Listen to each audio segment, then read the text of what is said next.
Yuma Daf Samach Hamoud Bet. Bonjour à vous tous. Hier, nous avons appris la marloquette entre Rabbi Yehuda et Rabbi Nechemia. Selon Rabbi Yehuda, il n'y a que les avodot, donc les travaux qu'on fait à l'intérieur du Kodesh Kodashim, qui peuvent causer un psoul si elles sont faites en désordre. Il faut absolument les faire en ordre. Par contre, les autres avodot qui se font à l'extérieur du Kodesh HaKodashim, c'est sûr qu'il faut les faire en ordre, mais si on a fait en désordre, il est quand même yotze, c'est kasher. Bien Rabbi Nechemia, il dit non, même les choses qui ont été faites à l'extérieur, à partir du moment où elles ont été faites avec des habits blancs, c'est-à-dire les habits qui sont réservés à Yom Kippour, pour le Kohen Gadol, eh bien, elles doivent absolument être faites dans l'ordre. Et il n'y a que celles qui sont faites avec les habits en or, donc ces habits qui sont là pour une avoda qui n'a pas de rapport direct avec Yom Kippour. Là, si c'est fait en désordre, ça dérange pas. Voilà. Maintenant, d'où ils ont appris ça? On avait vu aussi hier. Shnem mikra echad darshu. Ils ont appris d'un pasuk. Vaïta zot lachem lechukat olam. Et ça sera une loi éternelle, donc on ne pourra pas changer. Achad bashana, une fois par an. Ça veut dire quoi, une fois par an? Tourne la page. Rabbi Yehuda savar makom shemit kaprim bo pam achad bashana. Et quand on a dit une fois par an, ça veut dire l'endroit où on fait une fois par an. C'est quel endroit où il y a une seule fois par an? C'est le Kodesh HaKodashim. Rabbi Nechemia savar, dvarim amit kaprim bahem pam achad bashana. Rabbi Nechemia, c'est plus logique. Il dit, dvarim amit kaprim bahem pam achad bashana. C'est le chok, c'est un chok, c'est une loi qu'il faut absolument qu'il y ait un ordre, et il faut rien oublier. Mais ça, c'est les choses qu'on fait une fois par an. C'est quoi? Tout ce qui est en rapport avec Yom Kippour, c'est-à-dire tout ce qui fait avec les habits blancs, même à l'extérieur. Et d'ailleurs, la Gemara va poser une question sur Rabbi Yehuda. À tous les Rabbi Yehuda makom ktiv, Rabbi Yehuda sur quoi il se base? Il n'y a pas écrit l'endroit. Il n'y a pas écrit dans le pasuk. Qu'est-ce qui est écrit dans le pasuk? C'est écrit Vaïta zot lachem lechukat olam achad bashana. Et ça sera une loi éternelle une fois par an. Il n'y a pas écrit dans l'endroit où on fait une fois par an. Il y a écrit ce qu'on fait une fois par an. Alors, et là, à une utama de Rabbi Yehuda, alors on va dire autre chose. On va dire que la raison de Rabbi Yehuda, c'est une autre raison. Ktiv, il est écrit Zot Rukat. Et il y a aussi écrit Achat. Vaïta Zot lachem lechukat olam. Achat bashana. Donc une fois tu mets chukat, tu mets zot, et une fois tu mets achat. Chaque fois qu'il y a écrit zot, ça vient exclure autre chose. Parce qu'il y a écrit, parce que c'est cela et pas autre chose. Quand il y a écrit achat, ça vient aussi exclure, parce que c'est cela et pas autre chose. Alors on va utiliser les deux. Chad les maotebik de lavan. Il y en a un des deux qui vient pour exclure les habits blancs, les bachutz à l'extérieur. Pour dire que ça, au pire, c'est pas grave, si on n'a pas fait en ordre. Chad les maotebik des zav, et un pour exclure les big des zav, les habits en or, à l'extérieur, bien sûr. Et alors, qu'est-ce qu'il nous reste? Où on doit faire très très attention, c'est à l'intérieur, avec les habits blancs, bien sûr. Le Rabbi Nechemia, alors lui, comment il va faire? Il a quand même deux mots qui viennent exclure. Il va exclure quoi? Parce que lui, il dit qu'on n'exclut que les habits en or. Mais les habits en blanc, eh bien, que ce soit à l'intérieur ou à l'extérieur, s'il y a un désordre, c'est pas bon. Alors, qu'est-ce qu'il va faire des deuxième exclusion? De Zot ve'achat. Chad les maotebik des zav, un pour exclure les habits en or, comme on vient de dire. Chad les maote shiraim. Et un pour exclure les shiraim. C'est-à-dire que les shiraim, on sait que les restes des sangs, on les verse sur le misbach haritzon, sur le côté ouest, sur la base, dans un trou qui est réservé à cela. Mais en tous les cas, eh bien, on a besoin d'une exclusion pour dire que si on n'a pas fait ça, c'est pas grave. De l'homme fait, ça rend pas tout passou, ça retient pas la capara. Ah, très bien. Donc lui, il a besoin de ce passou pour dire que les shiraim, ce qu'il reste, ça retient pas la capara. Mais Rabbi Yehuda, comment il va faire? Il a plus de passou, lui, il a déjà tout utilisé. Rabbi Yehuda, il met akve, il lo met akve. Rabbi Yehuda dit, de toutes les façons, les shiraim, c'est comme toute autre avoda. Si tu dis que ça retient la kapara, que les autres avodot retiennent la kapara, les autres avodot qui se font à l'extérieur, donc lui aussi il retient la kapara. Et si tu dis, comme on a dit, que les autres ne retiennent pas la kapara parce qu'elles sont faites à l'extérieur, elles sont pas à l'intérieur, alors lui non plus. Donc il n'y a pas besoin d'un passouk pour nous dire que lui il est différent des autres, parce qu'il n'est pas différent des autres, il est exactement comme les autres. Kedetania, comme on a vu une braïta, avec Ila, Mechaper et Kodesh. Alors il a écrit, donc le Kohen Gadol va terminer de la kapara à l'intérieur et Kodesh, du Kodesh.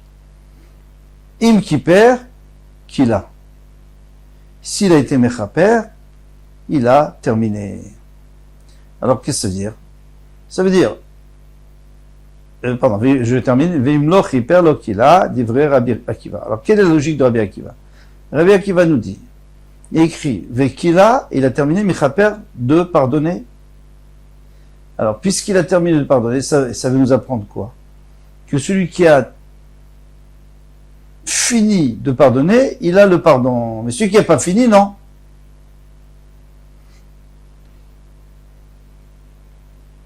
Divrei Rabbi Akiva. Ça, ce sont les paroles de Rabbi Akiva. Amarlo Rabbi Yehuda, le Rabbi Yehuda lui a dit, Miknema lo nomar. Pourquoi est-ce qu'on dirait pas le contraire? Imkila qui perd. Imlokila lo qui perd. S'il a terminé, s'il a tout terminé, alors il a une kapara. Sinon, il n'a pas de kapara. Parce que le Tanakama, Rabbi Akiva, lui disait, Imkiper, s'il a fait une kapara, alors il a terminé son travail très bien. Mais Rabbi Yehuda dit, il faut dire, tu prends les choses à l'envers. Parce qu'il n'y a pas écrit Imkiper qu'il a, il n'y a pas écrit que s'il a fait la kapara, il a terminé. Il y a écrit s'il a terminé, il a fait la kapara. Alors il faut apprendre ça en ordre. Pourquoi tu mets ça en désordre? Alors on s'est demandé, quelle est la différence entre les deux? En réalité, on ne voit pas tellement la différence, puisque Rabbi Akiva lui dit, s'il a fait la kapara, alors il a terminé. Et s'il n'a pas fait la kapara comme il faut, alors il n'a pas terminé. Et qu'est-ce qu'il dit Rabbi Yehuda? Il dit, s'il a terminé la kapara, alors il a une kapara, sinon il n'a pas de kapara. C'est exactement la même chose. Donc il y a une marloquette entre Rabbi Yochanan et Rabbi Yoshua, Ben Levi. Chadamar Mashmaoud Dorshin. Il y en a un des deux, on ne sait pas qui pense Mashmaoud Dorshin. En vérité, ils sont d'accord. C'est juste, comment est-ce qu'il faut apprendre? Comment faire la dracha? Est-ce qu'il faut dire, si le Kohen a été mechaper comme il faut, donc il a terminé la kapara, ou alors il faut dire, s'il a terminé la kapara, il a été mechaper comme il faut. Ça revient au même, c'est juste que c'est à l'envers. Le Khadamar, il y en a un autre qui dit, non, il y a une différence. Shiraim me'agvei kabenayu. Ce qui nous intéresse ici, c'est pour ça qu'on a apporté la braïta, ça dépend d'après qui? D'après Rabbi Yehuda, qu'est-ce qu'on va dire? Ou commençons par d'après Rav Nachman, pardon. D'après Rav Nachman, si il a fait une kapara, im kiper, c'est-à-dire il a fait une kapara comme il faut, alors il a terminé. Mais c'est pas grave si il n'a pas versé les shiraim. Pourquoi c'est pas grave? Parce que il a fait l'essentiel. Im kiper qu'il a. S'il a fait l'essentiel de la kapara, alors il a terminé son travail. Vient Rabbi Yehuda, qu'est-ce qu'il va dire? Rabbi Yehuda, il va dire, non, il faut lire le passouk tel qu'il est. Im kila qui perd. S'il a tout terminé, alors il a une kapara. Mais s'il n'a pas fait les shiraim, s'il n'a pas jeté les shiraim sur le mizbeach chitzonon, eh bien, il n'a pas de kapara. Donc lui, il apprend ici, im kila qui perd, lo qui perd. Donc il puisse m'affirmer. D'après l'un des deux, d'après Rabbi Yochanan ou d'après Rabbi Yehoshua ben Levi. D'après l'autre, ça n'a aucun rapport, c'est juste, ils sont d'accord, mais ça dépend comment on apprend. Est-ce qu'on apprend le passouk du début à la fin ou de la fin au début?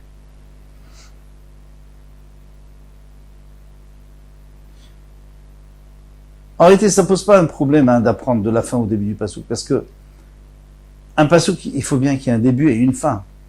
On ne peut pas tout mettre en même temps. Donc il y a le début et une fin. Comme je viens de vous dire, par exemple, moi je vous dis, il y a un début et une fin. Je ne peux pas vous dire en même temps qu'il y a un début et une fin dans le même mot. Je ne peux pas dire plusieurs mots en même temps. Donc le passouk, qu'est-ce qu'il fait? Il va écrire. Il va énumérer les conditions. Il dit, si il a fait ça, alors il aura ça. Il aurait pu dire à l'envers. Il aura ça parce qu'il a fait ça. Ça revient au même. Tana Rabbi Nechemia, qui dit vrai à Omer, Omer Rabbi Yochanan Achi. Maintenant, on revient à ce qu'on avait vu à la fin du Hamoud précédent. On avait vu que, selon Rabbi Yochanan, ils ont appris du même passouk. Les deux ont appris du même passouk. Rabbi Yehuda et maintenant on revient à Rabbi Nechemia. Les deux ont appris du même passouk. Rabbi Yehuda, lui, pense qu'il n'y a que les choses qui sont à l'intérieur qui rendent pasoul, et Rabbi Nechemia, il disait même les choses qui sont à l'extérieur. Attention, maintenant on revient à ce qu'on avait dit avant. Là, on s'est un petit peu détourné puisqu'on a parlé de Me'akev. Est-ce que le fait qu'on n'ait pas versé les shirim, ça retient ou pas? Est-ce que ça retient la kapara ou pas? Maintenant, on revient de savoir si on a fait en désordre.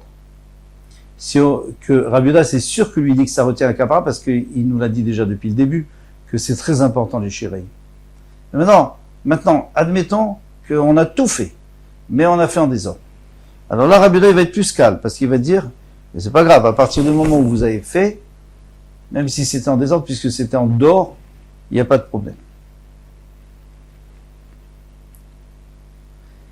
Donc, en tous les cas, Omer Rabbi Yochanan Achi, est-ce que Rabbi Yochanan dit ainsi, Rabbi Yochanan, Tana Rabbi Nechemia, qui dit, Omer, Shiraim Me'akve, il dit que Rabbi Nechemia, il pense que les Shiraim, c'est Me'akev, si on n'a pas fait les Shiraim, et c'est Me'akev. Et nous, on sait que c'est Rabbi Yehuda qui a dit ça, d'après Rabbi Yochanan. Alors, il y a une contradiction. Une fois, tu nous dis que c'est Rabbi Yehuda qui dit que c'est Me'akev, que ça retient, si on, ça rend pas soul, si on n'a pas fait les Shiraim. Et une autre fois, tu me dis que c'est Rabbi Nechemia. Et pas Rabbi Yehuda. Kashia. Amar Rabbi Chanina, Ktoret Shechafna Kodem Shkitato Shel Par. Maintenant, on revient au problème de l'ordre. Quel est l'ordre? D'abord, on fait la shrita du par, et après, on va prélever 2 poignées de kétoret pour les approcher, pour les brûler. Donc maintenant, quelqu'un qui a fait le contraire. Il l'a fait avant, la shrita du par. Là, ça veut dire, mais il n'a rien fait du tout. Pourquoi il n'a rien fait du tout? Parce qu'il fallait le faire en ordre. Ah, mais on n'est pas dans le Kodesh HaKodashim ici du tout. Alors pourquoi? Qui m'a un Rabbi Yehuda. Donc tu es obligé de dire que ça ne va pas d'après Rabbi Yehuda. Ça va d'après Rabbi Nechemia que c'est les choses qu'il faut faire en habit blanc. Et même si c'est à l'extérieur, mais c'est en habit blanc. Dit que Rabbi Yehuda, parce que c'était comme Rabbi Yehuda, pourtant il a dit Kiktiva Chouka, Bedvarim Anasim Bevigdelavan Yifnim. Chouka, c'est-à-dire l'obligation que ce soit en ordre, c'est seulement pour les habits qui sont, et les choses qui sont faites avec des habits blancs à l'intérieur. Ou d'Echtiva, c'est là-dessus que c'est écrit. Mais pas les choses qui sont à l'extérieur. Or, la chafina, les poignées, le prélèvement des poignées de Ketoret, c'est à l'extérieur, c'est pas à l'intérieur. Philotema Rabbi Yehuda. Tu peux dire non, ça va d'après Rabbi Yehuda. Sur panim qui est panim d'année. Il y a une nouvelle, on nous rajoute un élément ici, c'est que tout ce qui est destiné à l'intérieur, c'est comme si c'était l'extérieur. Ça s'appelle une avoda de l'intérieur, pas une avoda de l'extérieur. Or ici, on est d'accord que la chafina, c'est-à-dire de prélever les poignets, c'est pour rentrer au Kodesh HaKodashim. Donc ça fait partie de la avoda du Kodesh HaKodashim. Donc Rabbi Yehuda sera d'accord que si on l'a pas fait, et si on l'a pas fait en ordre, c'est pas sous. Non, c'est dans la Mishnah. S'il n'a pas terminé de verser à l'intérieur. Nishpar. Adam, le sang, c'est renversé. Yavid Amaché, il faut apporter un autre sang, Verzor, Veyaze, Vetrila, Bibifnim. Et refaire l'aspersion à l'intérieur. du Kodesh HaKodashim. Alors, qu'est-ce qui s'est passé maintenant? Il était en train de verser à l'intérieur, d'asperger à l'intérieur du Kodesh HaKodashim, et le sang s'était renversé. Donc, il faut faire une shrita, un nouveau korban, et un nouveau, et prélever le sang et asperger. D'accord? David Amacher, il apportera un autre sang, Chazor, Veyazé, Betrila, Mibifnim. Il va recommencer à asperger à l'intérieur. Veimita, Yarzor, Veerfon, Mivaele. Mais si tu me dis que c'est vrai que le kétoret, le prélèvement des poignées de kétoret, ça doit se faire en ordre, alors maintenant il faut recommencer. Pourquoi? Parce que le prélèvement du kétoret, il l'a fait avant la shrita, puisque maintenant, sa shrita, bon, elle est perdue, puisque ça s'est renversé. Donc maintenant, il a fait une nouvelle shrita. Donc il faut recommencer après la shrita. Il faut recommencer. La chafina. Répond la Gemara. On tourne juste un peu la page. Biktoret au Kamaire. D'accord. Je suis d'accord avec toi, mais ici on ne parle pas du kétoret. Bien sûr que il faudra recommencer aussi le kétoret. Mais ici, on est en train de parler de la avoda. Comment il fait pour verser le sang? Le sang s'est renversé, il faut recommencer. On ne parle pas du kétoret. Bien sûr que le kétoret aussi, il faudra recommencer. Amavoula. Oula a dit, Sir, chez Shachatou, Kodev Matan Damo, chez le pas. Si on a fait la shrita d'un seir, avant de verser le sang du pas. Alors nous, on sait très bien qu'il faut d'abord verser le sang du pas, et après faire la shrita du seir. Lo savait le clou. Il n'a rien fait du tout.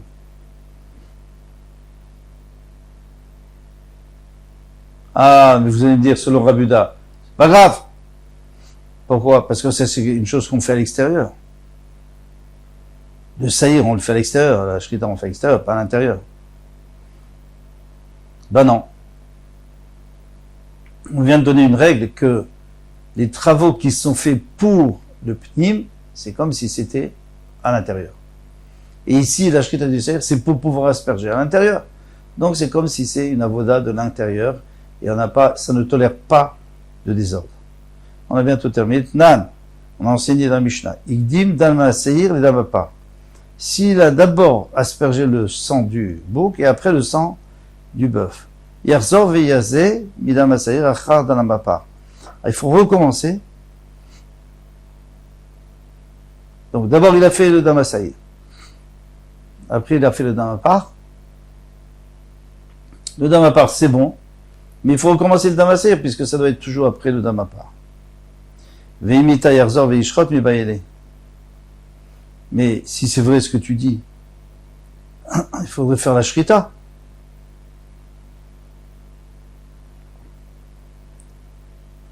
Pourquoi? Parce qu'il a fait en désordre. Non, il faut d'abord asperger le par, après faire la shrita du saïr, après asperger le saïr. Mais qu'est-ce qu'il a fait? Il a fait la shrita. Et il a aspergé le saïr, après il a fait le par. Mais il faut tout recommencer, là, il n'y a rien à faire. Il faut prendre un nouveau saïr, parce que la shrita du saïr, ça se fait toujours après l'aspersion du par. Donc, maintenant j'ai aspergé le par, d'accord? Il faut faire la shrita du saïr, il faut recommencer. Et le premier, il faut le jeter, ou le brûler.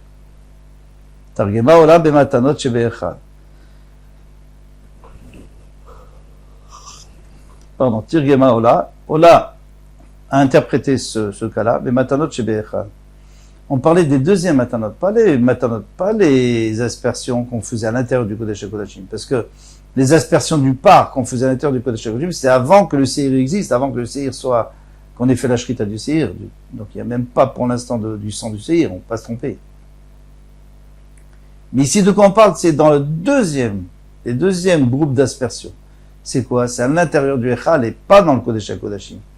Alors là, vous êtes d'accord avec moi que là, on a les deux sangs.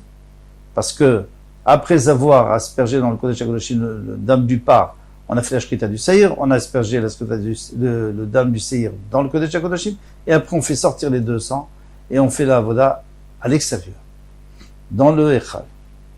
Alors ça oui, c'est très possible qu'on se soit trompé, parce que de toute façon, les deux, on les a déjà. C'est pas qu'il faut c'est sûr qu'il ne faudrait pas refaire la shrita, parce que la shrita, on l'a déjà faite.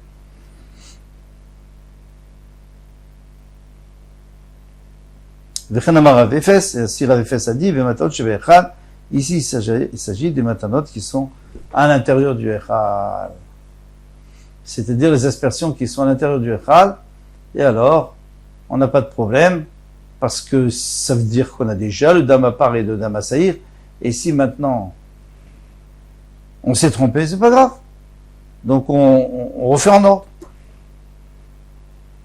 Voilà, demain, Bezrat Hashem, Kol Tov.